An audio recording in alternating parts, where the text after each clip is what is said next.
నమస్తే.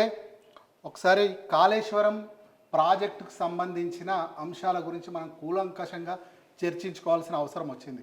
ఎందుకంటే కాళేశ్వరం ఏదైతే నిన్న మంత్రులకు సంబంధించి వెళ్ళి అక్కడ ఆ ప్రాజెక్టు మీద పవర్ పాయింట్ ప్రజెంటేషన్ ఇచ్చిన తర్వాత చాలా అనుమానాలు రేకెత్తడం మొదలుపెట్టింది. ఎందుకంటే గవర్నమెంట్ చెప్తున్న మాటలకి అక్కడ ఇంజనీర్లు చెప్తున్న మాటలకి పొంతన లేకుండా ఉంది.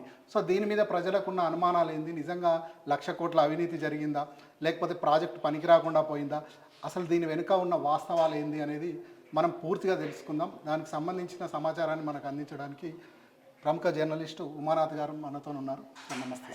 నమస్తే సార్, రీడిజైన్ ఈ కాళేశ్వరం ప్రాజెక్ట్ మీద చాలా అనుమానాలు ఉన్నాయి సార్. ఎలక్షన్లో ఇది ఒక ప్రధానమైన అంశమైంది. కాంగ్రెస్ 1,00,000 కోట్ల అవినీతి జరిగిందని చెప్పి ఈ ప్రాజెక్టుకు సంబంధించిన ప్రచారం జరిగింది. సో మనకు ఈ ప్రాజెక్టు డిజైన్ ఏంటిది, దీంట్లో జరిగిన అవినీతి ఉందా లేకపోతే ఏం జరిగిందనేది మీరు కొంచెం నాకు కూలంకషంగా వివరించండి.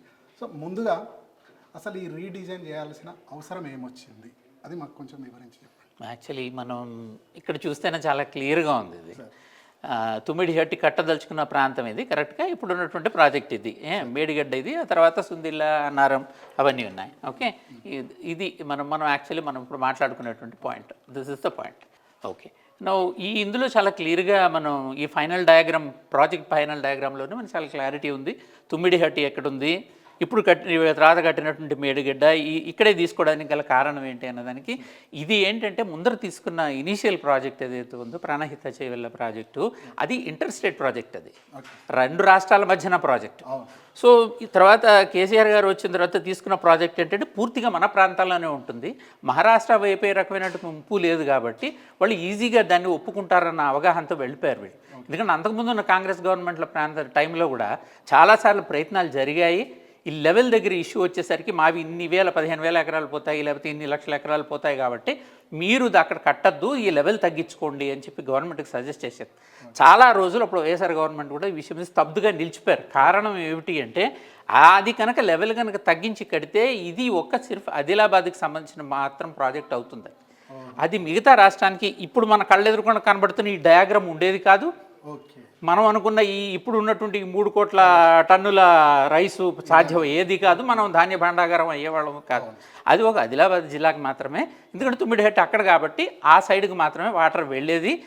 ఈ మిగతా డీఫంక్ట్గా ఉండి కట్టి వదిలేసిన ప్రాజెక్టులు ఏవైతే ఉన్నాయో, ఎల్లంపల్లి ఉంది, శ్రీరామ్ సాగర్ ఉంది, నిజాం సాగర్ ఉంది, చివరికి మనకి దగ్గరలో ఉన్నటువంటి మంజీరా ప్రాజెక్ట్ సింగూరు వరకు కూడా అన్నిటికీ ఆల్రెడీ కట్టి వదిలేశారు. వాటి కెనాల్ నెట్వర్క్ లేక అవన్నీ ఎండిపోయి రిజర్వాయర్లు ఎందుకు పనికిరాని మైదానాల్లో తయారైన వాటిని రివైవ్ చేయడానికి ఈ ప్రాజెక్ట్ వచ్చింది. సో 2 రకాల ఇష్యూస్ ఇక్కడ జరిగిపోయినాయి. మూడోది యాన్యువల్ అంటే 75% గ్యారంటీ మీద 75% గ్యారంటీ, వాటర్ వస్తుందన్న 75% గ్యారంటీ మీద ఎన్ని నీళ్ళు వస్తాయన్న దాని మీద ప్రాజెక్ట్ కడతారు ఎవరైనా. ఎప్పుడైతే ఇక్కడ ఈ కన్ఫ్లుయెన్స్ ఇక్కడ తీసుకున్నది ఏమైందంటే రెండు కలుస్తున్నాయి. ఇక్కడ ప్రాణహిత వస్తుంది, గోదావరి వస్తుంది, 2 కలుస్తాయి. సంగమం అయిపోయిన తర్వాత మేడిగడ్డ దగ్గర కడితే availability through out the year ఉంటుంది వాటర్. తుమ్మిడిహట్టి దగ్గర ఎందుకు కట్టద్దు అన్నారు, దానికి కారణం ఏంటి అసలు? అంతే, సబ్మర్జెన్స్ ఎక్కువ. మేజర్ ఇష్యూ ఏంటంటే అది ఇంటర్ స్టేట్ ప్రాజెక్ట్ అవుతుంది, మహారాష్ట్ర బార్డర్స్ అవుతుంది, వాళ్ళకి ముప్పు ఎక్కువ ఉంది, వాళ్ళు ఒప్పుకోవటం లేదు, వాళ్ళు లెవెల్ తగ్గించమని అడిగారు. తగ్గించిన లెవెల్లో కట్టినట్టయితే ఇది ఒక్క ఆదిలాబాద్కి మాత్రమే కాన్సన్ట్రేటెడ్ అయిపోతుంది. బ్రాడ్గా ఒక పెద్ద ప్రాజెక్టుగా తీసుకుని దీని ఆధారంగా ఇన్ని రిజర్వాయర్లు నింపే ఆశ, కొత్తగా కట్టే రిజర్వాయర్లు కాక, అంటే ఇప్పుడు మనం మల్లన్న సాగర్ కానీ కొండపోచమ్మ సాగర్ కానీ ఇలాంటి రిజర్వాయర్లు కాక, ప్రతి బరాజ్ దగ్గర ఉండే దాని స్టోరేజ్ కెపాసిటీ కాక ఎడిషనల్గా ఆల్రెడీ ఎగ్జిస్టింగ్ ఎల్లంపల్లి, నిజాం సాగరు, సింగూరు ఈ రిజర్వాయర్లు అనేవి కూడా నింపుకుంటూ మొత్తం ఒక బ్రాడ్గా గోదావరి బేసిన్ కింద ఉన్న అన్ని ప్రాజెక్టులని నీళ్లతో కలకలాడేట్ చేద్దాం అనేటువంటి ఐడియా. అంతకుమించి అంత పెద్ద మార్గమైన ఐడియా ఏమీ లేదు ఇక్కడ. మరి ఎందుకు సార్ ఇప్పుడు ఇదంతా ఇక్కడ ముంపు ఉంది అని చెప్పి మీరు చెప్తున్నారు కదా, మరి కాంగ్రెస్ ఎందుకు ఇక్కడనే కట్టాలని చెప్తుంది? అది ఎట్లా పాసిబుల్ అవుతుంది? వాళ్ళు ఇప్పటికీ నిన్న మాట్లాడుతున్న దాంట్లో కూడా తుమ్మిడిహట్టి దగ్గరే మేము కడతామని చెప్తున్నారు. అవును, యాక్చువల్లీ మనం కనుక వెనక డేటా చూస్తే బీఆర్ఎస్ గవర్నమెంట్ కూడా ఎప్పుడు దీన్ని కంప్లీట్గా రూల్ అవుట్ చేయలే. 2 ప్రాజెక్టులు కానీ ఎప్పటికీ మన దగ్గర ఉన్నాయి. ఈ ప్రాజెక్ట్ ఎగ్జిస్టింగ్గా ఉంది, this will be executed, this is already done. ఇది ఒక పర్టికులర్ ప్రాబ్లమ్ సాల్వ్ చేస్తుంది, ఇది ఇంకొక ప్రాబ్లమ్ సాల్వ్ చేస్తుంది. ఇప్పుడు తక్కువ లెవెల్కి మహారాష్ట్ర ఒప్పుకుంది. ఓకే. కేసీఆర్ గవర్నమెంట్కి వచ్చిన తర్వాత మహారాష్ట్ర వెళ్ళడం, ఫడ్నవీస్తో కూర్చోవడం, అక్కడ వీళ్ళు సైన్ చేయడం ఒప్పుకున్నారు. ఒక పర్టికులర్ మీరు ఇందాక 142 ఎంత చెప్పారు, ఆ లెవెల్కి ఒప్పుకున్నారు. ఆ తగ్గిపోయిన ప్రాజెక్టు వల్ల ఇంత బెనిఫిట్ ఉండదని దీన్ని బ్యాక్ బర్నర్లో ఉంది, కానీ ఇది ముందు నడిచింది. ఓకే. అంతకుమించి దీన్ని కంప్లీట్గా తీసేసి పక్కనే పెట్టలేదు, అంబేద్కర్ అదని పెట్టి పరిమితం చేశారు. అంతవరకు అది పరిమితం అవుతుంది. తర్వాత దేవాదుల్ని వరంగల్కి చేద్దాము అని దేవాదుల్ని అటుంచేసి దీనికి పెట్టారు. But this is a much broader project. దీంతో కంపేర్ చేసినట్టయితే పెద్ద ప్రాజెక్ట్ ఇది. ఎక్కువ ఏరియాకి వాటర్ ఇచ్చేందుకు ఇంకా మల్టిపుల్ ఉపయోగాలు ఉన్నాయి. Like water level, ground water level పెరగడము, తర్వాత ఫిషరీస్ పెరగడము, వాటర్ రిలేటెడ్ బెనిఫిట్స్ కోసం అని చెప్పి పెట్టారు తప్పితే దీన్ని కంప్లీట్గా డిఫెక్ట్ అయితే చేయలేదు. దీన్ని it's in a slow process. This is a bigger project. Sir ఎందుకు అబ్జెక్షన్? మరి ఇప్పుడు మీరు అంటున్నట్టుగా ఈ ప్రాజెక్ట్ని రూల్ అవుట్ చేయలేదు, అది జరుగుతుంది. సో కాళేశ్వరం ప్రాజెక్టు కూడా మీరు అన్నట్టుగా బ్రాడ్గా చాలా ప్రయోజనాలకు కావాలనుకున్నప్పుడు ఎందుకు కాంగ్రెస్ అబ్జెక్షన్ చెప్తుంది? అంటే ఇప్పుడు నిన్న మీరు మేడిగడ్డ దగ్గర ఇంజనీర్లతో జరిగినటువంటి దానిలో కూడా ఇంజనీర్లు చెప్పింది ఎంత క్లారిటీ ఉంది, చాలా క్లియర్గా చెప్పారు. మీరు వాళ్ళని జనాల మధ్యన కూర్చోబెట్టి, పబ్లిక్గా కూర్చోబెట్టి మీరు అడ్మానిష్ చేస్తే వాళ్ళు చెప్పలేరు. నేనేమంటాను, వాళ్ళు 20 మందిలో నువ్వు ఇరిగేషన్ డిపార్ట్మెంట్లో కూర్చోబెట్టు, నువ్వు ఎన్ని ప్రశ్నలు అయినా వేయి, నువ్వు తిట్టు, ఏదన్నా చెయ్యి, ఎట్లా కట్టావయ్యా, ఇది ఇట్లా చేసావు, నువ్వు అడిగే అవకాశం నీకు ఉండేది.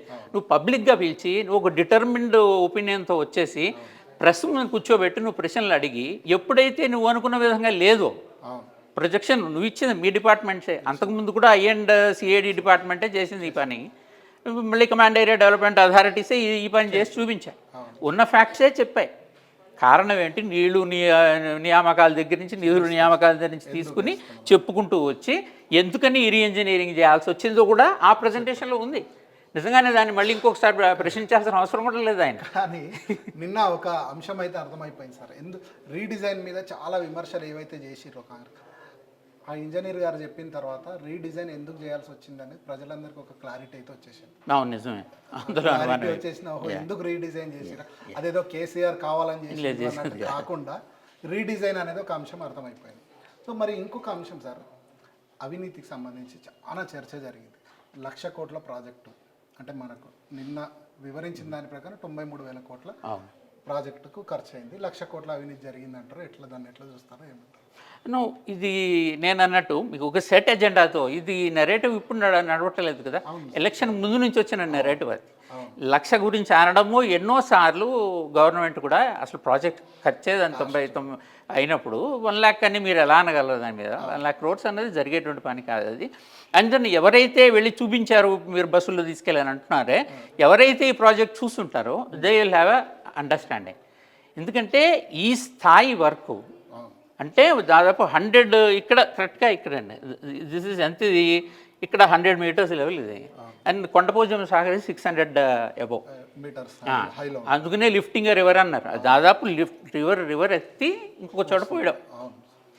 అది జరగాలి అంటే ఈ చాలా పెద్ద ప్రక్రియ, చాలా కాంప్లెక్స్, చాలా పెద్ద ఇష్యూ తీసుకున్నారు. కాకపోతే చాలా తక్కువ టైంలో కట్టేశారు. 2 ఏళ్లలో ప్రాజెక్ట్ పూర్తయిపోయింది. అందుకని మీకు చాలా రకమైన అనుమానాలు రావచ్చు, ఎట్లా సాధ్యం అండి అని. బికాజ్ ఎంతమంది ఇందులో ఇన్వాల్వ్డ్, ఎంతమంది ఇందులో, ఫర్ ఎగ్జాంపుల్ నేను వస్తూ కూడా చూశాను, ఈ నెంబర్ ఆఫ్ పంప్ హౌసెస్ కనుక మనం చూసినట్లయితే ఒక్కొక్క పంప్ హౌస్ కట్టిన ఎవరు BHEL సప్లై చేసిన పంపులు. సార్ అదే కాళేశ్వరం అంటే ఒక్కటి అన్నట్టుగా చాలా మంది ఏదో నాగార్జున సాగర్ ప్రాజెక్ట్ లాగా ఇంకోటి కాకుండా అసలు కాళేశ్వరం అంటే ఏంది మీరు ఒకసారి? Kaleshwaram it self is a bigger system అండి. అది system of lifting water in different stages, multi stage lift irrigation project. ఒకవేళ సింగిల్ లిఫ్ట్ అయితే మేడిగడ్డ చాలా మందికి సార్, చదువుకున్న వాళ్ళకి చాలా మందికి కూడా ఈ విషయం తెలియదు.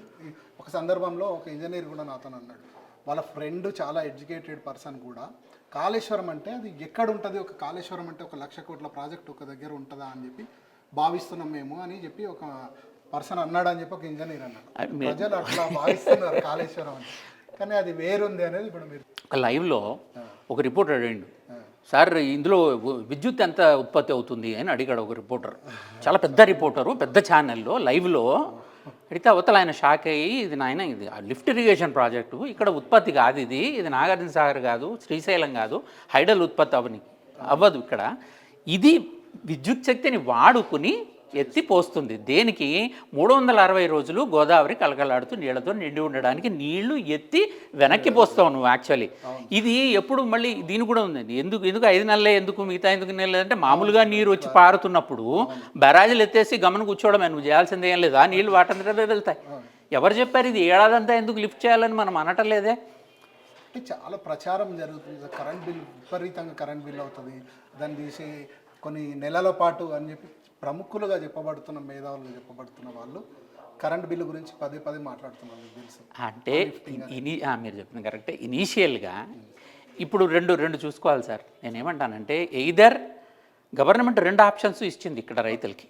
గవర్నమెంట్ ఆల్రెడీ ఫ్రీ పవర్ ఇస్తున్నది.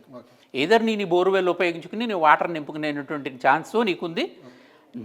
అంటే కాళేశ్వరం దయ వల్ల ఇప్పుడు హయ్యెస్ట్ లెవెల్ వాటర్ రిప్లెనిష్మెంట్ ఇక్కడే జరిగింది, తెలంగాణలోనే జరిగింది. ఈరోజు నువ్వు గతంలో లేదు ఇది. సిద్దిపేట ప్రాంతం చూసిన వాళ్ళు ఎవరన్నా అయితే డ్రిప్ ఇరిగేషన్ కూడా చాలా కష్టంగా ఉండేది. చెక్ డ్యాములు కట్టిన చోట కొన్ని చోట్ల నీటిపారుదల ఉండేది, కానీ దాదాపు డ్రైగా ఉండే చోట కెనాల్ ఇరిగేషన్ రావడంతో వాటర్ లెవెల్స్ ఇప్పుడు పెరిగినాయి. సో ఫార్మర్ ఆ బెనిఫిట్ పొందుతున్నాడు, ఫ్రీగా వాటర్ కరెంట్ వస్తుంది. సో అక్కడ కరెంట్ ఖర్చు తగ్గుతుంది. నువ్వు ఇది ఎప్పుడు వాడతావు? మొన్న కూడా గోదావరి వరదలు వచ్చినాయి, రికార్డు వరదలు వచ్చినాయి. అంత క్రితం కూడా ఏది మేడిగడ్డని ఇంత తిడుతున్నారు కదా, ఈ వరదలు తట్టుకున్నది 2 సార్లు. వరదలు తట్టుకున్నది వచ్చింది, వరల్డ్ రికార్డులో వచ్చిన దాన్ని కూడా ఈ మేడిగడ్డ తట్టుకుంది. అయితే దీని పాత్ర ఎంతవరకు, దీన్ని ఎందుకు కారపడిపోయింది ఇట్లా. This project only stops water. పక్కన ఇంకొక దానికి కన్నేపల్లి పంప్ హౌస్ ఉంది, పంప్ హౌస్ ద్వారా దాన్ని లిఫ్ట్ చేసి నెక్స్ట్ లెవెల్కి పంపిస్తావు.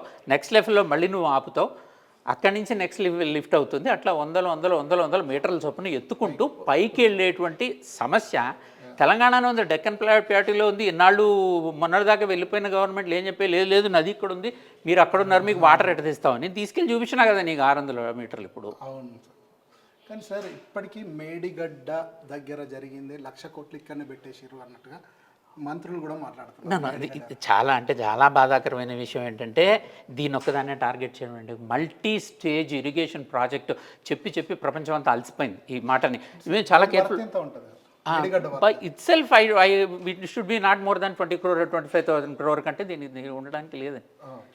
ఎందుకంటే the most other than this అసలు major expectation will be pump houses, వాటి మెయింటెనెన్స్, వాటి మీద ఆధారపడి ఉంటుంది అవన్నీ. అలాంటి బ్యారేజీలు ఉన్నాయి. తర్వాత రిజర్వాయర్స్, తర్వాత ల్యాండ్ ఎక్విజిషన్. ఇందాక మనం ఇక్కడ మాట్లాడుకొని ఈ ప్రాబ్లం ఇక్కడ కూడా ఉంది, ల్యాండ్ ఎక్విజిషన్ ప్రాబ్లం ఇక్కడ కూడా ఉంది, లేదని ఎవరు చెప్పట్టలా. దీనిలో 40 మీటర్లకి లిఫ్ట్ ఉందంట ఇందులో. Exactly we don't know the location where it is. Congress వాళ్ళు అడిగితే చెప్తారు ఫ్యూచర్లో. దీనిలో కూడా కాంపోనెంట్ ఉంది, లేదని ఎవరు చెప్పారు? వాళ్ళు నిన్న మాట్లాడారు సార్, ఇక్కడ నుంచి తీసుకొస్తా ఇక్కడ ఇదే డైరెక్ట్గా పైప్ వేస్తే ఇక్కడికి వచ్చే నీరు అయితే కాదు కదా. విన్నాను నేను. మనము యాక్చువల్లీ దట్స్ ఎక్కడైతే మనం తప్పుదో మన్ని పట్టించే ప్రయత్నం చేస్తున్నారో మనం దాని నుంచి దూరంగా ఉండాల్సిన అవసరం ఉంది. ఇప్పుడు ప్రజలకు చాలా క్లియర్గా తెలియాలి. ఇది ఒకటే కాళేశ్వరం ప్రాజెక్ట్ కాదు, అసలు చాలా ప్రాజెక్ట్ ఇక్కడ ఉంది. This is only 10% of it. కాబట్టి ఏంటంటే ఇది ఫస్ట్ ఇనీషియల్గా వాటర్ ఇక్కడ ఆగి ఇక్కడ స్టోర్ అవుతుంది కాబట్టి దీన్ని ముఖ్యంగా తీసుకుంటాం. తర్వాత ఇక్కడి నుంచి నెక్స్ట్ స్టేజ్ ప్రతి ఒక్క చోట నుంచి మళ్ళీ లిఫ్ట్లు, కొన్ని చోట్ల కెనాల్స్, కొన్ని చోట్ల టన్నెల్స్, రకరకాల వాటి ద్వారా ఫైనల్గా చేరి రిజర్వాయర్లు ఎత్తుకు చేరిన తర్వాత కెనాల్ స్ట్రక్చర్ ద్వారా కొన్ని చోట్ల నిజామాబాద్ జిల్లాలో పైప్ డైరెక్ట్లీ ఎకరాలకి డైరెక్ట్గా పొలానికి డైరెక్ట్గా పైపులు వేసే స్ట్రక్చర్ కొన్ని చోట్ల నిజామాబాద్ అంటే ఒక హిల్లక్ పైకి తీసుకెళ్ళి అక్కడి నుంచి దాన్ని మళ్ళీ చిన్నగా అట్లా రకరకాలుగా it's multi stage multi model MMTS అంటామే. అట్లా కొంత దూరం వరకు ఒక దాని మీద పోతావు, అక్కడి నుంచి బస్సు ఎక్కుతావు. చాలా మంది తెలియదు సార్, ఇప్పుడు మీరు చెప్తున్న వరకు కూడా this is it's a small component Medigadda అన్నది. ఇది ఒకటే కాదు. తర్వాత మనం డ్యామేజెస్ గురించి మాట్లాడుకుందాము why it happened and what happened అన్నది. తర్వాత ఇది చాలా క్లారిటీ ఉందండి. This is inter state project అవుతుంది. తుమ్మిడిహట్టికి దగ్గర కట్టినైతే మహారాష్ట్ర. తర్వాత ల్యాండ్ ఎక్విజిషన్ ఇష్యూ చాలా హైయెస్ట్ ఉంది. తర్వాత ఇవన్నీ కూడా సిడబ్ల్యూసి వాళ్ళు సెంట్రల్ వాటర్ కమిషన్ వాళ్ళు క్యాలిక్యులేట్ చేసి మీరు ఇనీషియల్గా అప్పుడు కాంగ్రెస్ గవర్నమెంట్ ఇచ్చిన ఇనీషియల్ అవైలబిలిటీ 180 టీఎంసీ ఎంత ఇస్తే ఇది సాధ్యం కాదు, ఇది ఇంతకంటే తక్కువే అవుతుంది. ఏ రోజైతే మీరు లెవెల్ ఇంకా తగ్గిస్తారో మహారాష్ట్ర కోరిక మేరకి ఇంకొంచెం తగ్గిపోయి అది ఒక జిల్లాగా మాత్రం సరిపోతుంది, మిగతా దేనికేది పనికిరాదు. అటువంటిప్పుడు నువ్వు ఒక జిల్లాకి ఇన్ని వేల కోట్లు 40, 50 నువ్వు చెప్తున్నది in what way they suggest దీని మీద ఏం ఉపయోగం ఉంది దానివల్ల? అందుకని కదా ఇక్కడికి మార్చింది. రాష్ట్రం ఏర్పడిన తర్వాత ఇంకోళ్ళతో పంచుకునే అవసరం నీకు లేనప్పుడు, నీ గోదావరి నికర జలాల వాటా నీకు ఉన్నప్పుడు, ధైర్యంగా నువ్వు బ్రహ్మాండంగా నీ వాటర్ని నువ్వు వాడుకోగలిగినప్పుడు 2 టీఎంసీ నుంచి 3 టీఎంసీ ఐడియా కూడా అందుకనే వచ్చింది. సో దట్ అనవసరం వేస్ట్గా సముద్రంలోకి పోతున్నటువంటి వాటర్ని రాష్ట్రం వాడుకోవడానికి ఉపయోగం ఏంటి? ఇదిగో ఇంత పెంచాను దీన్ని, ఇక్కడతో సరిపోయేది. అంటే సార్ మరి ఇక్కడ ప్రధానంగా జరుగుతున్న చర్చ ఒకటి ఏంటంటే, కాళేశ్వరం ప్రాజెక్ట్ కట్టిన తర్వాత అసలు ఏం ఉపయోగం కాలేదు, వృధా అయింది అంటారు. అట్లా వృధా అయిందే మన ఉపయోగం జరిగిందా కాళేశ్వరం ప్రాజెక్ట్? ఇప్పుడు దిస్ ఇస్ మంచి క్వశ్చన్. ఎందుకంటే కొన్ని బెనిఫిట్స్ కళ్ళకు కనబడతాయి, కొన్ని కనబడవు. ఇప్పుడు ఏమవుతుందంటే ప్రాజెక్ట్ చూడడానికి వెళ్ళే జనాలు మనం చూస్తాం. శ్రీశైలం పైన నుంచి చూస్తావు, గేట్లు ఎత్తారు, నీళ్ళు వెళ్ళిపోతాయి, లేకపోతే నాగార్జున సాగర్కి వెళ్తావు, ఇంకో ప్రాజెక్ట్కి వెళ్తావు, where you can see water flowing. When you go to this place నీకు ఇక్కడ ఏం కనబడదు. Because the real work happens in a pump house. It lifts water కదా, ఇంకో నెక్స్ట్ స్టేజ్కి లిఫ్ట్ చేస్తుంది వాటర్. సో మామూలుగా అవుతుందంటే ఒక కన్వెన్షనల్ ప్రాజెక్టులో అంటే భ్రమ నుంచి మనం బయటకు వచ్చేస్తే ఇది this is also a barrage, it's not a dam. So ఆ డ్యామ్కి బరాజ్కి కూడా it's only a barrage. Barrage is like ఒక బరాజ్ అంటాం, అంటే ప్రశ్నలు వేస్తుంటే అడ్డం పెడతాం అనుకో దాన్ని బరాజ్ అని అంటాం. అలాగే ఒక అడ్డం, వాటర్ అడ్డం పెట్టి లిఫ్ట్ చేయడానికి టెంపరీగా దాన్ని మనం వాడుకుంటాం. అది పైకి తోడేసిన తర్వాత దాని పని అయిపోయి next it's not a Nagarjuna Sagar project. వేరే ఒక ప్రాజెక్ట్ ఇలా ఉంది, దీనికి లెఫ్ట్ కెనాల్, రైట్ కెనాల్ ఉంది, సిస్టమ్ ఉంది, కింద పడంగానే హైడ్రో ఎలక్ట్రిక్ ఉంది, అది ఇన్ని మెగావాట్ల పవర్. ఇందులో ఏమీ లేవు, అలాంటిది ఏమీ లేదు ఇందులో. అందుకే అందరికీ అంత కన్ఫ్యూజన్ ఉంది. సరే, ఇంకొక అంశం, ఇప్పుడు చాలామంది అడుగుతుంది ఇక్కడ నుంచి ఇక్కడికి వాటర్ ఓకే, ఇది కాదన్నారు. మీరు మేడిగడ్డ దగ్గర కట్టిన తర్వాత కూడా డైరెక్ట్గా ఇక్కడ లిఫ్ట్ చేయొచ్చు కదా, ఈ 2 బ్యారేజ్లు ఎందుకు, ఈ ఖర్చు దీని మీద కుంభకోణం చేసిరు, అదే ఖర్చు పెట్టిరు అని చెప్పి ఆరోపణ చేస్తారు. లేదు, చాలా అంటే మీరు ఎంత మంచి ప్రశ్నలు అడుగుతున్నారంటే సామాన్యంగా వచ్చే అనుమానాలు ఇవే. ఇవి ఈ 2 డైమెన్షనల్లో మనం చూసినప్పుడు ఇది వేరేగా ఉంది. ఇదే 3 డైమెన్షన్లో చూపిస్తే సపోజ్ ఇది ఇక్కడ ఉంది, ఎల్లంపల్లి అనుకుందాం, అవి ఎట్లా తీసుకెళ్తాం? ఈ రోజు దాకా నాకు తెలిసి పాలమూరు రంగారెడ్డిలో వాడుతున్నారు ఇప్పుడు. అంటే బిగ్గెస్ట్ కాన్ఫిగరేషన్, ఇంకా బాహుబలి మోటార్ల కంటే మహాబాహుబలి 139 మెగావాట్ కంటే ఇంకా ఎక్కువ ఇప్పుడు వాడుతున్నారు. అది కూడా తెలంగాణనే చేసింది ఫస్ట్ టైం. అలాగా మల్టీ స్టేజ్ అని ఉత్తినే లేదు. మన ఎవరు మాట్లాడుతుంటే నేను ఆశ్చర్యపోయా, కొలరాడోలో వాళ్ళు అవార్డు ఇచ్చారు కేటీఆర్కి, వెనక్కి తీసేసుకుంటారండి. నేను ఎందుకు ఇస్తారు? మా వాళ్ళు వచ్చి చూసిపోయినారు, వాళ్ళకి తెలుసు వాళ్ళు ఏమని ఇచ్చారు. World's biggest multi stage lift irrigation project అన్నారు తప్పితే వరల్డ్స్ బిగ్గెస్ట్ లిఫ్ట్ అని ఎప్పుడు అనలేదే. మల్టీ స్టేజ్ అంటే స్టేజీలుగా ఎత్తి పట్టుకుపోతాం. ఇప్పుడు ఇక్కడి నుంచి అక్కడికి ఇటుకలు మోయాలి, 10 మంది దారిలో నుంచి ఎందుకు పట్టుకుని వెళ్తారో, నువ్వే పరిగెట్టుకుపోయి అక్కడ ఎట్లా రావచ్చు కదా. దట్స్ వాట్ ఈ ప్రాజెక్ట్ని మనము అర్థం చేసుకోవడంలో ఒక్కసారి దీన్ని ఒక పెద్ద సిస్టమ్గా, ఒక డెవలప్మెంటల్ ప్రాజెక్ట్గా ఆలోచించాల్సింది తప్పితే సింగిల్ ఒక రిజర్వాయరు, సింగిల్ డ్యామ్గా కాదు.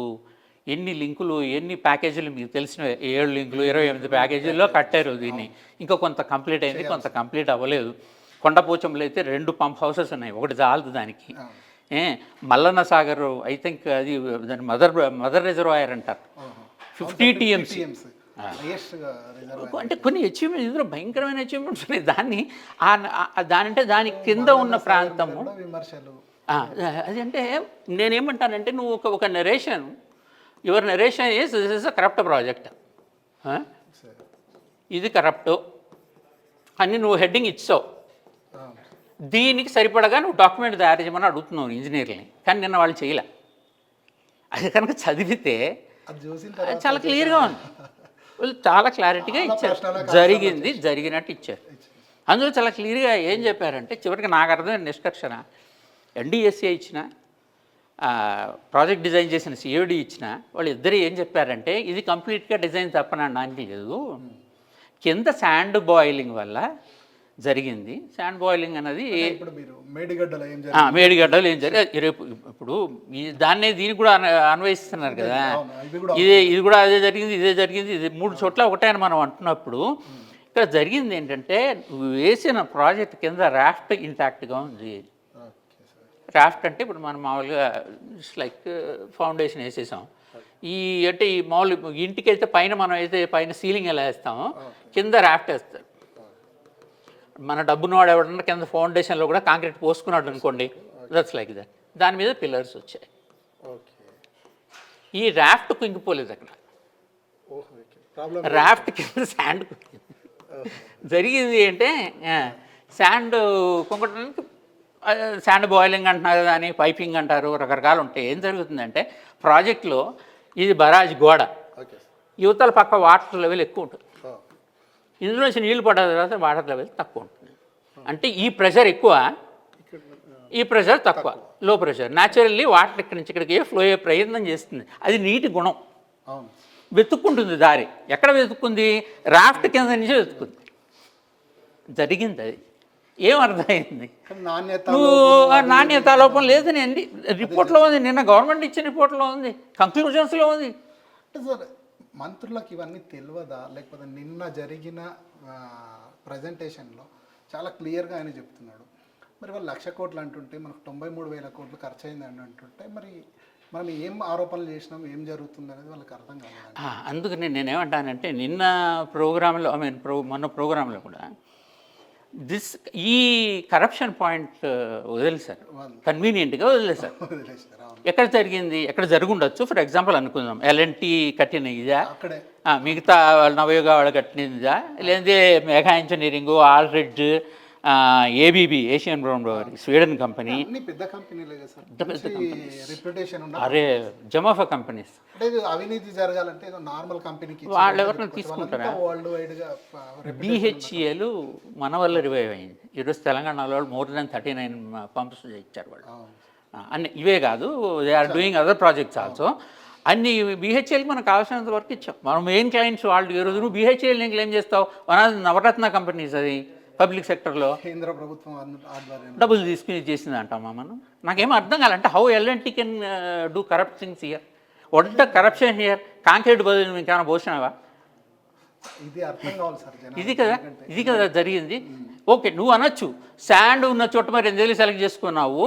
ఇక్కడ అది కూడా వచ్చింది. తుమ్మిడిహట్టి హార్డ్ సాయిల్ ఉంది, రాక్స్ ఉన్నాయి. That could have been better place than this. ఇక్కడ శాండీ ఉంది, శాండ్ ఎక్కువ ఉంది కదా అని. But the issue is benefits ఉన్నాయి. శాండ్ నువ్వు ఓవర్కమ్ చేయడానికి నువ్వు రాఫ్ట్ పెట్టావు, రాఫ్ట్ కింద ఫౌండేషన్ వేసి దాని మీద కట్టావు. వాడింది కాంక్రీటే, వాడింది సిమెంటే, ఇసుక కాదు. అవన్నీ కూడా ఎవరి authority? CWC approved, CDO approved, అన్నిటికీ అప్రూవల్స్ ఉన్నాయి. ఎవరు చదివినా చూస్తారు. అసెంబ్లీకి వెళ్ళిన ప్రతి రిపోర్టర్ చూసి మనందరికీ బుక్ ఇచ్చారు. మొత్తం కాలెక్టరింగ్కి వచ్చిన పర్మిషన్స్ లిస్ట్ అని చెప్పి ఒక పుస్తకం ఇచ్చారు. ఆ పుస్తకాలు అన్నీ ఉన్నాయి, ఏ పనులు ఏ రోజున వచ్చింది. సో వీళ్ళు చూసుకోకుండా స్ట్రక్చర్ బాగాలేదు, ఇసుక కుంగిపోతుంది, అయినా కట్టండి అని పర్మిషన్ ఇచ్చారా? ఇవ్వలే కదా. They did their work. And then please read. నేను అదే చెప్తున్నాను, anybody says please read once. నిన్న గవర్నమెంట్ ఇచ్చిన బుక్లో కూడా ఎక్కడా ఆ మాట లేదు. ఒకసారి మళ్ళీ సెంట్రల్ డిజైన్ ఆర్గనైజేషన్ రిపోర్ట్ కూడా మనం చదివినా ఇదే పాయింట్ చాలా క్లారిటీగా ఉంది మాట. డిజైన్ లోపం అని ఆయన ఎక్కడా అనలేదు, ఫాల్స్ ఇన్ డిజైన్ అని ఎక్కడా అనలేదు.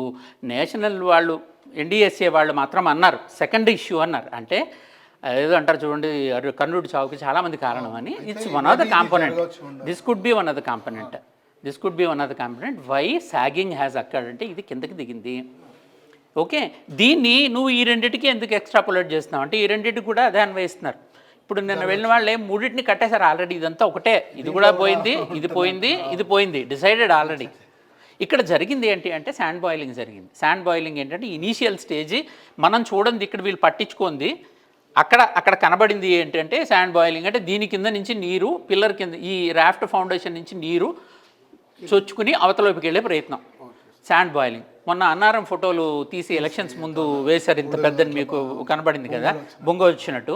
ఆ బొంగ ఏం జరిగిందంటే it's opening. Higher level water నుంచి లోయర్ లెవెల్కి ఎప్పుడు వాటర్ లాగా ప్రవహించాలని చూస్తుంది. శాండ్ కూడా తత్వం అంతేట. ఆ శాండ్ని తోసుకుంటూ రాఫ్ట్ కింద నుంచి బయటకు వెళ్ళిపోగానే అప్పుడు ఇట్లా బయటకు కనబడింది. వెంటనే శాండ్ వేసి చేశారు. ఇక్కడ ఒక పెద్ద విషయం చెప్తా. మేజర్ ప్రాబ్లం ఏంటి అంటే, నేను ఒకళ్ళిద్దరు సీనియర్ ఇంజనీర్స్ ఈ ప్రాజెక్ట్లో పెద్ద వాళ్ళు పనిచేసిన వాళ్ళని నేను అడిగా, రిటైర్డ్ వాళ్ళు. ఇప్పుడు రిటైర్డ్ వాళ్ళ గురించి మాట్లాడితే కూడా ఒక ప్రాబ్లం ఈ రోజుల్లో బట్టి మాట్లాడక తప్పటల్లా. వాళ్ళకి ఎక్స్పీరియన్స్ ఉంది కదా, వాళ్ళని గంప గుత్తగా తీసి వారేస్తున్నారు ఎక్స్పీరియన్స్. నేను మీకు ఎగ్జాంపుల్ చెప్తాను. పెంటారెడ్డి గారు లిఫ్ట్ ఇరిగేషన్లో ఆయన కొట్టిన వాళ్ళు లేడు ఈ ప్రపంచంలో. ఆయన చేశాడు ఈ ప్రాజెక్ట్స్ అన్నిటికీ. నిజంగా ఆయన మేధావి. ఆయన అంటే ఈ చిన్న శాండ్ మీరు చెప్పలేరా వాళ్ళేదని మీరు నా అనకండి. నేనేమంటానంటే పెద్ద వాళ్ళు they put their brains together. ఇక్కడ ఈ తెలంగాణకు సంబంధించిన బ్రహ్మాండమైన లిఫ్ట్ ఇరిగేషన్ ఇంజనీర్ ఆయన పెద్ద వాళ్ళు బయట వాళ్ళ సలహాలు అడుగుతారు, సార్ ఇది ఎట్టంటే ఇది ఏం జరిగింది అని. ప్రజలకు తెలియదు సార్, అందుకని బట్ అప్పుడు పెద్ద వాళ్ళతో మనం మాట్లాడితే మనకు అర్థమైన కాన్సెప్ట్ ఏంటి అంటే, ఈ రాఫ్ట్ ఫౌండేషన్ ఇష్యూ ఎట్లా ఉన్నాయి, ఇక్కడ ప్రిలిమినరీగా జరిగినప్పుడు శాండ్ బ్యాగ్లు వేసి దీన్ని ఆపారు, కళ్ళ ఎదురుకుండా మనకు కనబడింది. అసలు విషయం ఏంటి అంటే, వాళ్ళు చెప్పేది ఇది బరాజ్ అండి, ఇది డ్యామ్ కాదు. కాబట్టి డ్యామ్ మెయింటెనెన్స్ యాక్ట్ దాని తాలూకు సెక్షన్స్ దీనికి వర్తించలేదు. 2022 వరకు ఇవి బరాజులకు వర్తించేది కాదు, డ్యాములకు మాత్రమే యాన్యువల్ మెయింటెనెన్స్, ఓఎండ్ఎం సీక్వెన్సు, ప్రీ మాన్సూను, మాన్సూన్ ముందు, మాన్సూన్ తర్వాత, వానాకాలం ముందు, వానాకాలం తర్వాత తీసుకోవాల్సిన జాగ్రత్తలు. ఇన్ కేస్ కనుక వాటర్ లెవెల్ వెళ్తే వాటర్ ఎట్టా వదలాలి. ఏమవుతుందంటే సార్ ఇంకో ప్రాబ్లం ఏంటంటే, వాటర్ని కనుక వదిలేసినప్పుడు ఈ ప్రతి ప్రాజెక్ట్కి కింద యాప్రాన్ ఉంటుంది. ఇప్పుడు మనం శ్రీశైలం చూస్తే నీళ్లు వదలంగానే ముందర ఒక గట్టు మీద పడి ఇట్లా లేచి దిగుతుంది. ఒకటి పడంగానే ప్రెషరు ఈ మలుపు తీసుకుంటుంది. అక్కడ శాండ్ ఉంటే నీళ్ళ కిందకి వెళ్ళిపోద్ది. సో మళ్ళీ పైకి వెళ్తుంది, కొంత అక్కడ ఎనర్జీ లూజ్ అవుతుంది, మళ్ళీ కిందకి దిగింది. ఈ కావాలని ఎందుకు నేపరాన్ని పెడతారంటే, పడంగానే ఇంపాక్ట్ ల్యాండ్ మీద పడి ప్రాజెక్ట్ వాల్స్ వీక్ కాకుండా ఉండడానికి పెడతారు. అది బరాజ్కి వర్తించలే. 23 నుంచే వర్తించింది. ఇప్పుడు అంత పెద్ద లెటర్ రాసి అందులో మీరు ఇవి పట్టించుకోలేదు, ఈ రాఫ్ట్ ఫౌండేషన్ మీరు మెయింటెనెన్స్ చేయలేదని ఎన్డీఎస్ఏ ఇచ్చింది. బట్ ఎన్డీఎస్ఏని మన సిడబ్ల్యూసీని బతిమాలుకున్నది తెలంగాణ గవర్నమెంట్. ప్లీజ్ బరాజులను కూడా మీరు లిఫ్ట్ ఇరిగేషన్ని కూడా యాడ్ చేయండి. అంతవరకు లిఫ్ట్ అందులో యాడెడ్ కాదు. మరి ఈ మాటలు నిన్న ఇంజనీర్లు చెప్పారు కదా, ఎవరు విన్నారు? వీడి మాటలు ఎవరు వినరే చెప్తున్నారు వాళ్ళు.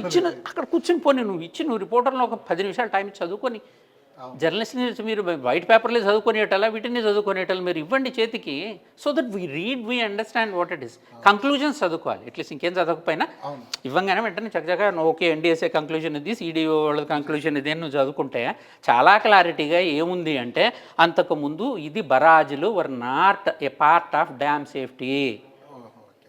దేర్ ఇస్ నో ఓఎండ్ఎం ఫర్ దమ్. యువర్ మెయింటెనెన్స్ నువ్వు చేసుకుని పోతావు. ఇప్పుడు ఏమంటున్నారు, నువ్వు 2022 మాన్సూన్ అప్పుడే కనుక నువ్వు జాగ్రత్త తీసుకుంటే ఎస్ కరెక్టే. కానీ దానికి కూడా ఒక ఫ్యాక్ట్ ఉంది. కొన్ని రోజుల క్రితం అంటే ఈ మధ్యనే ఇరిగేషన్ డిపార్ట్మెంట్ వాళ్ళు ఇచ్చారు లెటర్. ఏమని, మేము ఎల్ఎన్టీకి 2022లోనే మేము చెప్పాము, ఎన్నోసార్లు వాళ్ళ దృష్టికి తీసుకెళ్తే వాళ్ళు మెయింటెనెన్స్ చేయలేదు. సో అది వాళ్ళ మెయింటెనెన్స్ వాళ్ళ ప్రాబ్లము, వాళ్ళు చేయాల్సిన ప్రాబ్లము, వాళ్ళు చేయలేదు. మేము ప్రతిసారి చెప్తూనే వస్తున్నాము. ప్రాబ్లమ్స్ ఉన్నాయండి. ఇప్పుడు ఏమైందంటే, కొంచెం పాలసీ వైజు ఎప్పుడైతే దేశంలో మొదటిసారి నువ్వు ఇంత పెద్దది తీసుకున్నావో దీంతో చాలా ప్రాబ్లమ్స్ వస్తాయి. దీన్ని కొన్ని నేనేమనుకుంటానంటే, కొన్ని వీళ్ళు యాంటిసిపేట్ చేశారు, కొన్ని చేయటం లేదు సార్. ఇప్పుడు మెయింటెనెన్స్లో ఇష్యూస్ ఉన్నాయి సార్, మెయింటైన్ చేశారని ఎవరు చెప్పట్లే. ఎన్డీఎస్ఏ చెప్పిన మాటలు ఏ మాట అయినా కరెక్టే అయినా ఏమన్నా ఉండుంటే అదేంటంటే, నువ్వు ప్రీ మాన్సూన్ నుంచి కప్పులు చేసుకోలే. ఫర్ ఎగ్జాంపుల్ హైదరాబాద్లో వరదలు వచ్చినప్పుడల్లా వర్షం పడ్డప్పుడల్లా ములుగుతుంది. ఏమంటాం మనం, మాన్సూన్ ముందే ప్రిపేర్ కావచ్చు కదా, నువ్వు కూడా కచరా ఉంటే తీసి పక్కన పడేసి నువ్వు ఎందుకు సరి చేసుకోలేదని మనం అంటున్నాం. సిమిలర్లీ ఈ ఒక బరాజుకి కూడా మాన్సూన్ ప్రీ మాన్సూన్ మెయింటెనెన్స్ ఉంటుంది, ఇక జరుగుతుంది. But unfortunately this thing has happened. ఇది జరిగింది. ఈ కింద నుంచి శాండ్ బాయిలింగ్ జరిగింది, లేదా పైపింగ్ అన్నది జరిగింది, ఇసుక రాఫ్ట్ కింద నుంచి వెళ్ళిపోయింది. అంటే ఇప్పుడు ఏం జరగబోతుంది సార్, దీనికి డ్యామేజ్ కంట్రోల్ చేసుకోవచ్చు? ఇప్పుడు వాళ్ళు అంటున్నట్టు మొత్తం మేడిగడ్డను తీసేయాల్సి వస్తుంది. యాక్చువల్లీ నిన్న చెప్పని విషయంలో మళ్ళీ అసలు విషయం ఏంటంటే, కింద రాశారండి నిన్న దానిలో వే ఫార్వర్డ్ అని చెప్పి ఒక లిస్ట్ ఇచ్చారు. ఏమని చెప్పింది ఎన్డీఎస్ఏ, ఇక ముందు నెక్స్ట్ జరిగేది ఏంటంటే ఇంత వీళ్ళు క్రియేట్ చేసినట్టు బాంబులు పెట్టి దాన్ని పగలగొట్టేయమని ఎక్కడ ఏం లేదు. వాళ్ళు ఏమంటారంటే ఫస్ట్ అసలు మమ్మల్ని స్టడీ చేయనండి. ఇది ఎప్పుడు సాధ్యం అంటే సపోజ్ ఇదే అనుభవం, ఇది మన లక్ష్మీ బరాజ్, దీనికి ఇంకొంచెం ముందే ఇక్కడ ఎక్కడైతే సపోజ్ ఈ పిల్లర్ ఈ సెక్షన్ మొత్తం పోయింది, ఈ పోయిన సెక్షన్కి ముందే ఏం చేస్తారంటే మీరు పోలవరం చూస్తే మీకు తెలుస్తుంది, ఇక్కడ కాఫర్ డ్యామ్ కడతారు. కాఫర్ మన వాళ్ళు చాలామంది కాపర్ అంటూ ఉంటారు, but it's coffer dam. Coffer dam వెళ్ళి మట్టి కట్టడం, ప్రాజెక్టులు ఎప్పుడు ఎలాగ ప్రాజెక్టులు కట్టే ముందు కాఫర్ వేసేస్తారు, ఆ నీళ్ళు ఆగిపోయిన తర్వాత పిల్లర్లు వేస్తారు, ప్రాజెక్ట్ కడతారు. మళ్ళీ ఇంకొకసారి ఏ ఏరియా అయిందో ఆ ఏరియా, ఇది యాక్చువల్లీ సంఘటన 21న జరిగితే 22నే మురళీధర్ గారు చెప్పాడు ఈ మాట. టీవీలు చూసిన వాళ్ళకి ఎవరికైనా గుర్తుండంటే ఒకసారి గుర్తు చేసుకోండి. ఏం లేదండి, మేము కాఫర్ డ్యామ్ కడతాము, ఏ పేర్లు అయితే అంటే ఎంత 20 నుంచి 18 నుంచి 20 వరకు ఆ సెక్షన్ ఎక్కడైతే ఉందో దానికి ముందు కాఫర్ డ్యామ్ కట్టి దీన్ని క్లోజ్ చేసి వాటర్ మొత్తం బయటికి సక్ చేసేసి డ్రై అయిపోయిన తర్వాత లెటస్ ఫస్ట్ చెక్ ఇట్ ఏం జరిగింది అని. కొంత ఎన్డీఎస్ఏ రిపోర్ట్లో ఇచ్చేసింది, ఓకే అక్కడ జరిగింది హెయిర్ లైన్ ఫ్రాక్చర్ అన్నట్టుగానే ఒక హెయిర్ లైన్ కట్ ఉంది, ఏదైతే వాటర్ని క్లోజ్ చేయడానికి వాడేటువంటి దానిలో కూడా ప్రాబ్లమ్స్ ఉన్నాయి, ఈ ప్రెషర్ వల్ల పక్కది కూడా కదిలింది, కదిలిన సెక్షన్ మొత్తాన్ని మనం దాన్ని బాగు చేయాలా, మొత్తం తీసేసి మళ్ళీ కట్టాలా అన్న దాని మీద ఏ రకమైన పాయింట్ వాళ్ళు ఇప్పటిదాకా చెప్పలేదు. బికాజ్ ఇది జరగాలి ఫస్ట్. ఎంత మిల్లీ మైక్రాన్ లెవెల్లో స్టడీ జరిగిన తర్వాత what was the main reason, ఒకవేళ అది జరిగి రాఫ్ట్ ఫౌండేషన్లో కనుక కింద ప్రాబ్లం ఉందా, శాండ్ బాయిలింగ్ జరిగిందా, ఇది జరిగిందా అన్నది తెలియదు. ఇది స్టడీ జరగాలి. ఇప్పుడు వీళ్ళు స్టేట్ గవర్నమెంట్ నేను అడిగారు, స్టేట్ గవర్నమెంట్ వీళ్ళు పంపించారు డాక్యుమెంట్స్, ఆ డాక్యుమెంట్స్ పర్సనల్గా వీళ్ళు దిగి ఏదైతే ఇది ఆపాలో ఈ సేమ్ స్ట్రక్చరు సేమ్ ప్రాబ్లం ఇక్కడ కూడా జరగాలి కదా.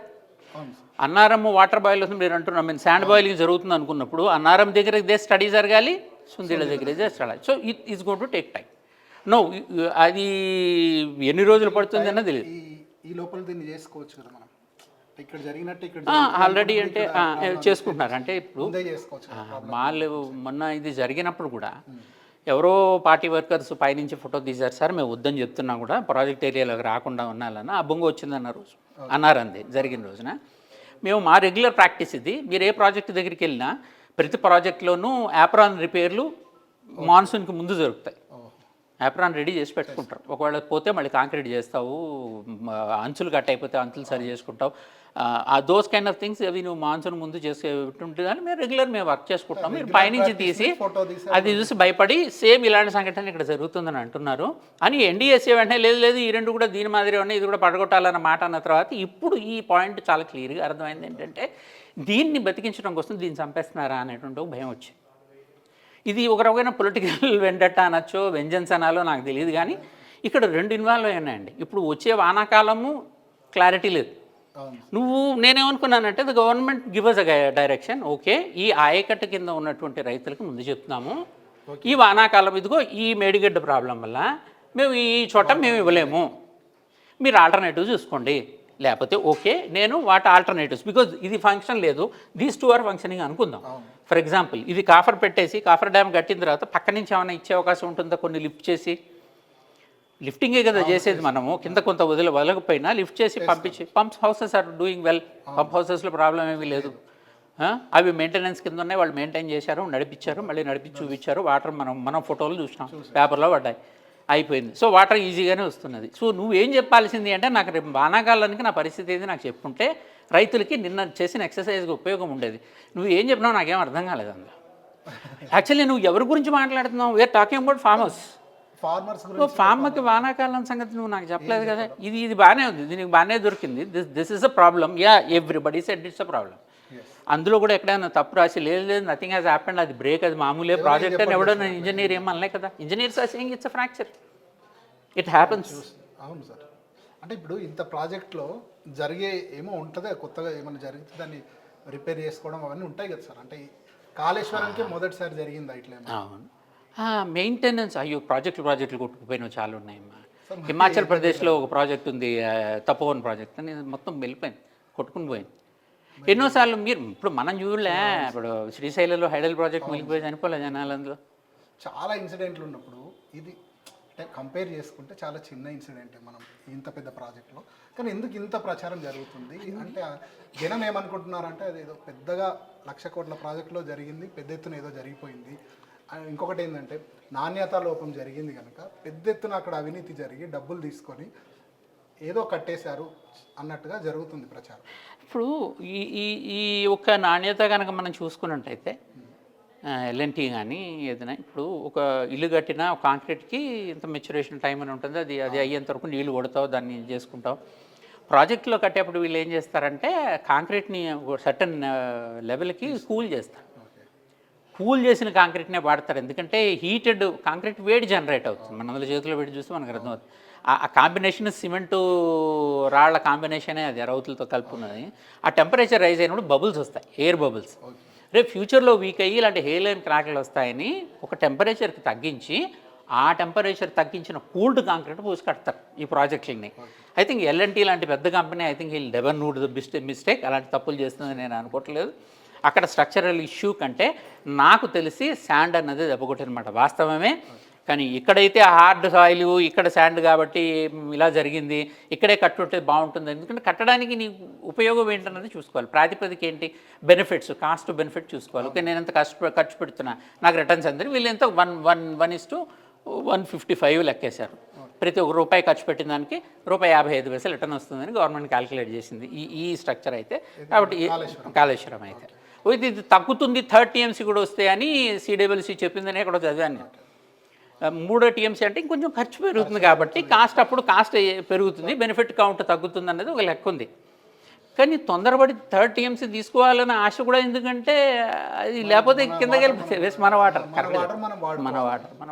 మంచి పద్ధతే కదా సార్, అది మన వాటర్ మనం వాడుతాం. ఇంటర్ స్టేట్ రిలేటెడ్ వాళ్ళతో గొడవబడి పెద్ద పెద్ద ఇష్యూస్ పెట్టుకునే మన వాటర్ మనం తీసుకోవడం. This whole structure is in Telangana. మరి దిస్ ఈజ్ నాట్. అవును, నువ్వు మళ్ళీ మహారాష్ట్రతో మాట్లాడుకోవాలి, ఏం మాట్లాడుకోవాలి. ఆ ఇష్యూస్ అంతా గొడవలు అవన్నీ ఎందుకని చెప్పే కదా ఇది చేసుకుంటున్నప్పుడు. సో మరి ఇప్పుడు సార్ ఇప్పుడు 1,00,000 కోట్లు వృధా అనేది మనం ఇందాక మాట్లాడుకున్నాం. సో మరి ఈ 1:155 అనేది వస్తుందా, ఆల్రెడీ స్టార్ట్ అయిందంటారా మనకి? ఇది ఆల్రెడీ స్టార్ట్ అయింది, దిస్ ఆల్రెడీ స్టార్టెడ్. నో ఇప్పుడు మొన్న మన వాళ్ళు అన్నట్టు ఇన్ని వేల కోట్ల ఎసెట్లు మేము క్రియేట్ చేసామని నువ్వు చెప్తే, నువ్వు ఎదుర్కొన్న వ్యక్తి నమ్మచ్చు నమ్మకపోవచ్చు, మన దాన్ని హౌ టు ప్రూవ్ దట్. అయితే వ్యవసాయం తెలిసిన వాళ్ళు ఎవరైనా బెనిఫిట్స్ని రకరకాలుగానే చూడాలి. దీనిలో వేరియింగ్ బెనిఫిట్స్ చాలా ఉంటాయి. వాటర్ డైరెక్ట్గా రావడమే కాదు, దానివల్ల డ్రింకింగ్ వాటర్ కాంపోనెంట్ ఉంది, ఇండస్ట్రీస్కి అందులో కాంపోనెంట్ ఉంది, వాటర్ లెవెల్ పెరిగి గ్రౌండ్ వాటర్ లెవెల్ ఇది ఉంది. దీనికి అటాచ్డ్గా ఎన్ని వేల చెరువులు, కుంటలు మిషన్ కాకతీయ కింద సెట్ అయినాయి. ఈ వాటర్ ఎక్కడ స్టోర్ చేసినావు నువ్వు? ఎన్ని చెక్ డ్యాములు ఈరోజు నిండి నీ కళ్ళెదురు కూడా కనపడుతున్నాయి. బ్యాక్ వాటర్ ఎన్ని చోట్ల వచ్చింది? Back water is an issue. కొంతమంది ఇల్లు మునిగిపోయినా మాకని గొడవ పెడుతున్నాడు వాస్తవం. సిరిసిల్లలో బ్యాక్ వాటర్ ఇంతకుముందు జీవితంలో ఎవరు చూడలే. మొట్టమొదటిసారి అక్కడ నీళ్ళు చూసుకున్నాము ఆ లెవెల్లో. బిడ్మానేర్ బ్యాక్ వాటర్ చూస్తున్నాం. బ్యాక్ వాటర్ ఉత్తినే కనపడట్లేదు, అది గ్రౌండ్ వాటర్ లెవెల్ పెంచుతున్న వాస్తవాన్ని ఎందుకు నువ్వు గమనించట్లేదు? అంతకుముందు డ్రైగా ఉండి నెరలు వాలిన నేల ఈరోజు అందులోంచి ఒక మొక్క మొలుస్తుంది అంటే అందుబాటులోకి నీరు వచ్చినట్టే కదా.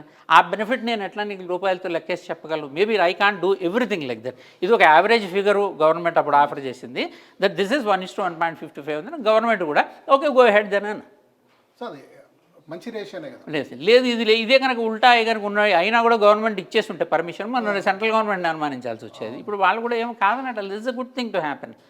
ఈ ఫిషరీస్ ద్వారా నీకు డబ్బులు వస్తున్నాయి, సంపద క్రియేషన్ అయితే జరిగింది. మీరు చెప్పిన ఈరోజు ఇన్ని కోట్ల టన్నులు రైసు ప్యాడీ అయ్యి ఒకప్పుడు ధాన్య భాండాగారం కూడా కరీంనగర్ టుడే ఈజ్ అన్నపూర్ణ అయిపోయింది. నువ్వు ఎప్పుడైనా అనుకున్నామా అన్నమాట? కాదన లేదా? ఏమైంది? ఇదే రిజర్వాయర్లు కదా, మరి స్టెబిలైజేషన్ కింద మేము కట్టిన వాటిని మరి మీరు నింపారని అనొచ్చు. కొత్తగా ఒక 98,000 ఎకరాలకు మాత్రమే నీరు ఇవ్వడం జరిగింది అని చెప్తున్నారు. కాళేశ్వరం 1,00,000 కోట్లకు 1,00,000 ఎకరాలు మాత్రమే వచ్చిందని చెప్తున్నారు. అంటే అది ఏంది అసలు నాకు అర్థం కాలేదు, ఏంది విషయం? యూ సెడ్ అబౌట్ 1 lakh కదా. మళ్ళీ అడగండి ప్లీజ్.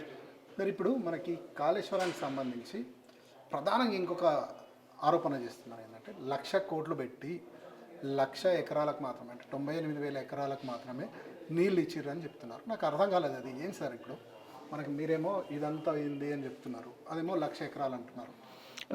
ఇది యాక్చువల్లీ గవర్నమెంట్ మొదటి నుంచి కూడా అంటే ప్రాజెక్ట్ మొదలుపెట్టిన దగ్గర నుంచి కూడా ఒకవేళ 18 లక్షల ఎకరాలు ఈజ్ అనుకున్నది దీని కింద 18,50,000 సంథింగ్ ఉంది లెక్క కాళేశ్వరం ద్వారా వచ్చేటువంటి అది అయితే దాదాపు 33 లక్షలు స్థిరీకరణదేనే ఉంది. ఈ విషయంలో గవర్నమెంట్ ఎప్పుడు అబద్ధం ఆడలా.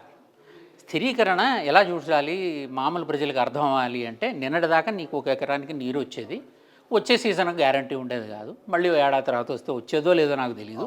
ఇలాంటి అయోమయంలో ఉన్నటువంటి దాన్ని మనం స్టెబిలైజేషన్ లేనిది అంటాం, అంతే కదా. అది ఎప్పుడు స్టెబిలైజ్ అవుతుంది, దానికి పక్కాగా ఏదైనా ఒక సోర్స్ నేను లింక్ చేసేసిన తర్వాత ఇక జీవితాంతం అది స్టెబిలైజ్ అయిపోయినట్టు. సో దీని ప్రతిదానికి నువ్వు ఒక సోర్స్ ఇచ్చినట్టు.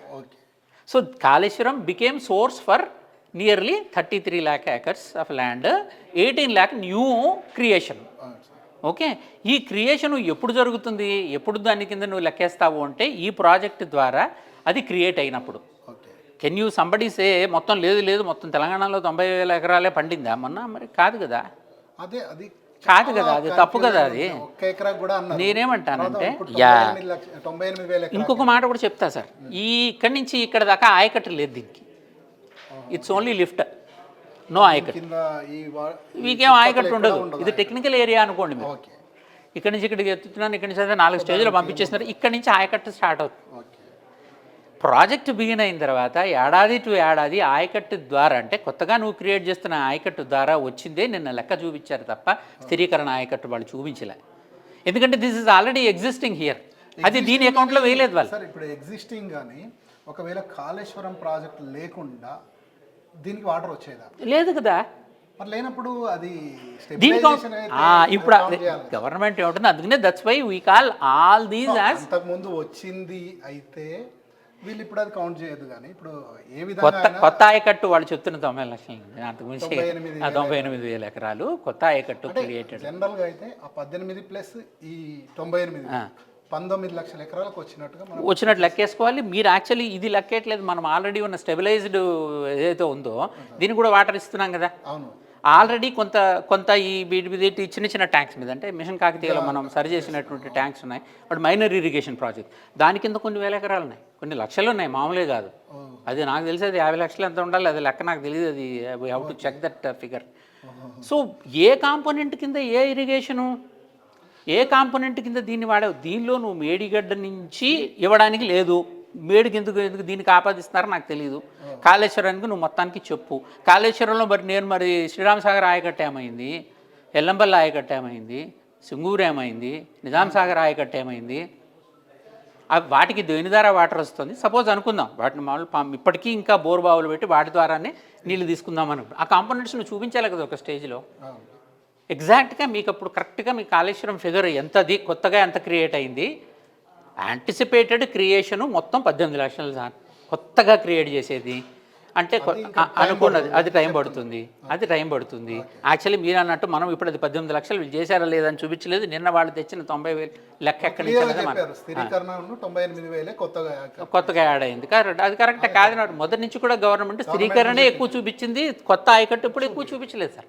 ప్రాజెక్టు మీరు డిపిఆర్ ఇచ్చిన దగ్గర నుంచి కూడా బాబు మేము ఇది కడుతున్న మాట వాస్తవమే, ఈ ఏరియాలో does not much of an ayacut here. ఆయకట్టు మొదలైన తర్వాత నుంచి మేము ఎంత చేసాం, ఆ ఆయకట్టులో ఆల్రెడీ ఉన్న ఎగ్జిస్టింగ్ ప్రాజెక్ట్స్ కరెక్టే కాదని ఇప్పుడు మొన్న చెప్పారు కదా, అసెంబ్లీలో చెప్పారు, మేము కట్టిన లిస్ట్ మొత్తం మల్లు బట్టి విక్రమార్క గారు చదివారు. ఎస్ సార్ మీరే కట్టారు, బట్ వాటర్ ఇది నువ్వు సోర్స్ చూపలే, కెనాల్స్ చూపించలే, సెకండ్ ఫేజ్ కి కెనాల్స్ పెడితే వాటర్ ఇస్తేనే కదా, అంతే కదా, that's what it exactly. So maybe ఆ లెక్కన వాళ్ళు ఏమన్నా లెక్కేసి ఓకే నేను ఇదిగో ఈ కాంపోనెంట్ కింద దీని కింద ఇంత నీళ్ళు వచ్చాయి, ఈ 90,000 అంటే ఎగ్జాక్ట్గా if it is only 90,000 then we should think about it. అరే ఏంటి ఇంత ప్రాజెక్ట్ కట్టావు, ఇన్ని లక్షలు అయింది, నువ్వు ఇంత మాత్రమే నువ్వు చేస్తున్నావు అని. అది కాదు కదా, మొదటి నుంచి మొత్తుకుంటుంది అదే కదా సార్. అది it's not a single dam kind of project, చాలా మందికి అర్థం కాక చాలా వైడ్ ప్రాజెక్టు. దీని బెనిఫిట్స్ని మాత్రం మీరు దీని నుంచి తీసేసి ఇది కట్టడం వల్ల వచ్చింది మాత్రం 90,000, నువ్వు 1,00,000 కోట్లు ఖర్చు పెట్టి 90,000 ఇచ్చావంటాం మాత్రం అది అన్యాయం. కారణం ఏంటంటే ఈ మార్పు అంతటి జరిగింది.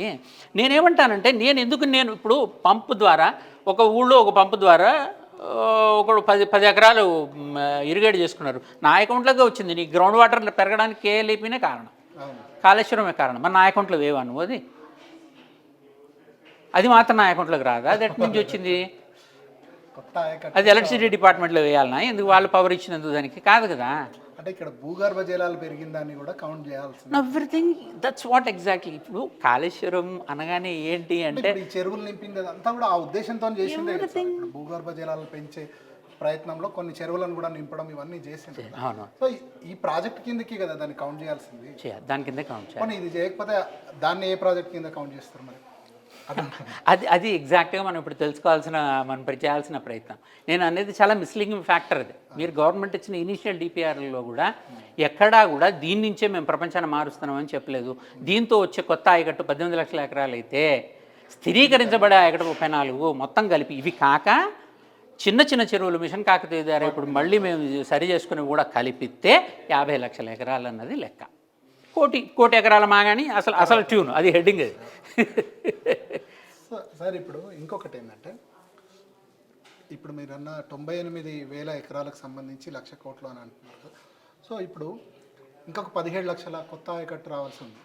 సో దానికి ఎంత ఖర్చు కాబోతుంది? ఇప్పుడు వీళ్ళు అన్నదాని ప్రకారం అయితే మరి 1,00,000 కోట్లకి 1,00,000 ఎకరాలు స్థిరీకరణ అయిపోయింది. ఇప్పుడు 17 లక్షల కొత్త ఎకరాలు రావాల్సి ఉంది కదా కొత్త ఆయకట్టు.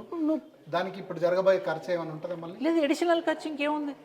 ఇది 2 టీఎంసీకి 2 టీఎంసీలకి కట్టిన ప్రాజెక్టు, 2 టీఎంలకి యాంటిసిపేటెడ్ మనం అనుకున్న యాకరేజీ ఇది ఇందులోనే వస్తుంది. కానీ మరి ఇప్పుడు అట్లా వస్తున్నప్పుడు 1,00,000 ఎకరాలకు 1,00,000 కోట్లని వీళ్ళు ఇంకొక 17 లక్షల ఎకరాలకు రావాలంటే ఇంకెంత ఖర్చు పెట్టాలి అనే ఒక క్రియేషన్. నేనేమన్నాను, అందుకనే ఈ నెరేషను ఏదైతే నేను హెడ్డింగ్ పెట్టుకుని వచ్చానో ప్రోగ్రామ్కి అది ప్రూవ్ చేయడానికి చేసే మాట తప్ప, already this project is almost over. అంటే ఇంకొక 20,000 కోట్లు పెడితే మనకు ఆ 17 లక్షల ఎకరాలు కూడా అది కూడా వచ్చేస్తాయి. 3rd టీఎంసీకి కూడా ఇది ఎలాంటి ఇష్యూ అంటే సెంట్రల్ గవర్నమెంట్ ముందు మనం ఎస్ అన్నా నో అనకపోయినా 3rd టీఎంసీ పనులు చేసుకుంటూ వెళ్ళిపోయారు. ఇప్పుడు పాలమూరు రంగారెడ్డి జరిగేది కాదు. నువ్వు గ్రీన్ ట్రిబ్యునల్ ఆపేసిన దగ్గర నుంచి వాళ్ళు ఏమని చెప్పారంటే, నువ్వు ఇంతవరకే పని చేసుకో, నువ్వు మిగతా పనులు చేయొద్దు అన్నారు. కానీ వీళ్ళు ప్యారలల్గా సైలెంట్గా చేసుకుంటూ వెళ్ళారు దృష్టిలో పెట్టుకుని. కాబట్టి ఒక రిజర్వాయర్ అయినా ఓపెన్ అయింది. పర్మిషన్ రాగానే సెంట్రల్ గవర్నమెంట్ గతంలో కూడా ట్రిబ్యునల్స్ అన్నీ కూడా అవే చెప్పాయి, ఎవరైతే ముందు ప్రాజెక్ట్ కట్టి మొదలు పెడతారో వాళ్ళకి క్రెడెన్స్ ఇవ్వు. అంటే వాళ్ళకి అవసరం ఉంది, వాళ్ళు కట్టుకుని మొదలెట్టారు కాబట్టి. అంటే రేపు నువ్వు వెనక్కి వెళ్ళి డిపిఆర్ నువ్వు సబ్మిట్ చేయకుండా తెలంగాణ కట్టేసిందని అన్న, ప్రజల అవసరాలను దృష్టిలో పెట్టుకుని చారిత్రాత్మకంగా వెనకబడిన ప్రాంతం కాబట్టి నేను నీళ్ళు ఇవ్వడానికి తొందరపడ్డాను, నేను కట్టానని వీళ్ళు ఏదో సర్ది చెప్పుకుని చిన్న చిన్న మార్పులు ఏమైనా ఉంటే చేసి ముందుకెళ్ళడానికి ఉంటుంది. అంతే తప్పితే అన్నిటికీ ముందు నుంచి డిపిఆర్ వాళ్ళు ఓకేలే, డిపిఆర్లు ఓకే చేతికి రాకపోవచ్చు. సో దిస్ ఆల్సో ఎందుకని ఇది రీజన్. అంతేగాని ఈ వీటికి ఎడిషనల్ డబ్బు ఖర్చు అవుతున్నాయి ఎవరు చెప్పారు? నువ్వు వేసుకోవాల్సిందని నీ ఓపిక నువ్వు పంపేసుకుంటే చాలు. పవర్ ఖర్చు అయితే అవుతుంది, దట్ ఈస్ దేర్. అవును సార్, పవర్ గురించి చెప్పండి. సో ఇప్పుడు మనకు ప్రధానంగా చాలామంది అంటున్నమాట, మేధావులు అనబడే వాళ్ళు కూడా, ఇది వయబుల్ కాదు, ఎందుకంటే ఈ కరెంటు బిల్తోని ఈ వాటర్ను లిఫ్ట్ చేయడం కారణంగా అయ్యే ఖర్చుకు వచ్చే దానికి మీరు కాస్ట్ ఆఫ్ బెనిఫిట్ ఏదైతే అన్నారో అది జరగదు అంటున్నారు. ఇప్పుడు చాలా డీప్ ఇష్యూ, అంటే ఈ కన్ఫ్యూజింగ్ ఇష్యూస్ ఏంటి అంటే జనాలు ఈజీ కన్ఫ్యూజ్ అవ్వడానికి అవకాశం ఉన్నవి ఇవన్నీ.